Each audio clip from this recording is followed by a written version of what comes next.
வணக்கம் பிரவீன். நிச்சயமாக நெல்லை கிழக்கு மாவட்ட காங்கிரஸ் தலைவர் ஜெயக்குமார் மர்மமான முறையில் மரணமடைந்து ஒரு மாதத்திற்கு மேலாகிறது. தாங்கள் குறிப்பிட்டது போல் இதுவரை ஒருவர் கூட கைது செய்யப்படவில்லை. இந்த வழக்கில் நடக்கும் விவரங்களை இந்த தொடர்ச்சியாக சத்தியம் தொலைக்காட்சி வழங்கி வருகிறோம். இதில் முதல் கட்டமாக இன்று நடைபெற்ற விவரங்களை முதலில் தெரிவிப்போம்.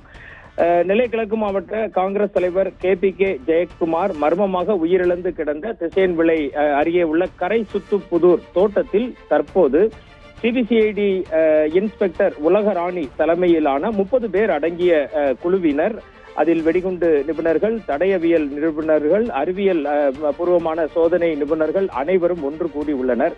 தற்போது ஒரு மிக பெரும் சோதனையை ஒரு மிகப்பெரிய அணியாக 30 பேர் கொண்ட குழுவினர் அந்த கரைசுத்துப்புதூர் தோட்டத்தில் நடத்தி வருகின்றனர்.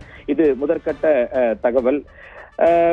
புதிதாக CBCID IG அன்புவிடம் சமீபத்தில் இதுவரை நடந்த CBCID விசாரணையின் அடிப்படையிலான தகவல்கள் 2 நாட்களுக்கு முன்னர் நேரடியாக அளிக்கப்பட்டதாகவும், CBCID IG அன்பு அவரது உத்தரவின் பேரில் இதர முக்கிய ஆவணங்கள் சென்னை CBCID அலுவலகத்திற்கு அனுப்பப்பட்டு அவற்றை CBCID IG அன்பு ஆய்வு செய்து விசாரணையை துரிதப்படுத்த பல்வேறு அறிவுரைகளை திருநெல்வேலியில் இருக்கும் CBCID காவல்துறையினருக்கு வழங்கியதாகவும், அந்த அடிப்படையிலேயே இன்று காலை திருநெல்வேலி, தூத்துக்குடி, கன்னியாகுமரி ஆகிய மாவட்டங்களை சேர்ந்த சுமார் 30 பேர் கொண்ட CBCID குழுவினர் ஒரு மிகப்பெரிய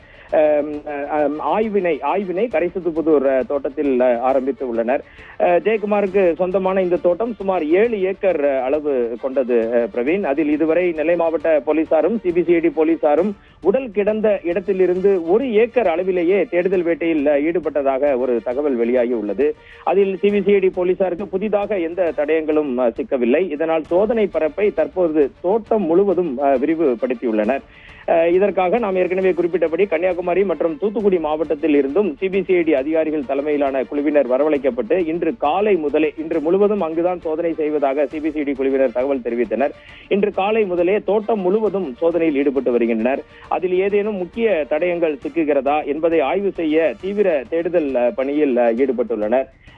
இதற்கு அடுத்தபடியாக நேற்று CBCID போலீஸ் இன்ஸ்பெக்டர் உலகராணி தலைமையில் ஒரு குழு, இன்ஸ்பெக்டர் ஜெயா பிரின்ஸ் தலைமையில் மற்றொரு குழு, சப் இன்ஸ்பெக்டர்கள் சூரியன், ராஜேஷ் அடங்கிய இன்னொரு குழு என 3 குழுக்களாக பிரிந்து திசையன்விளை கரைசுத்துப்புதூர் சுற்று வட்டார பகுதிகளில் பலரை நேரில் சந்தித்து ரகசியமாக விசாரணை நடத்தி வருகின்றனர். ஏற்கனவே குறிப்பிட்டபடி இந்த தகவல்கள் எல்லாம் உடனுக்குடன் CBCID IG அன்புவுக்கு தெரிவிக்கப்பட்டு அவருடைய ஆலோசனையின் படியும் பல விசாரணை கோணங்கள் நடந்து வருவதாக தகவல் தெரிவிக்கப்பட்டுள்ளது.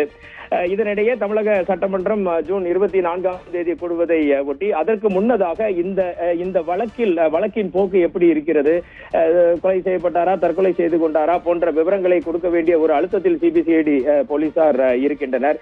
சட்டசபை கூடினால் அதில் கேட்கப்படும் கேள்விகளுக்கு பதிலளிக்க வேண்டும். அதற்கு ஏற்றார் போல இந்த விசாரணை கோணங்கள் மாற்றி அமைக்கப்பட்டுள்ளதாகவே நமக்கு வரும் தகவல்கள் இன்று காலை முதல் தெரிவிக்கின்றன பிரவீன்.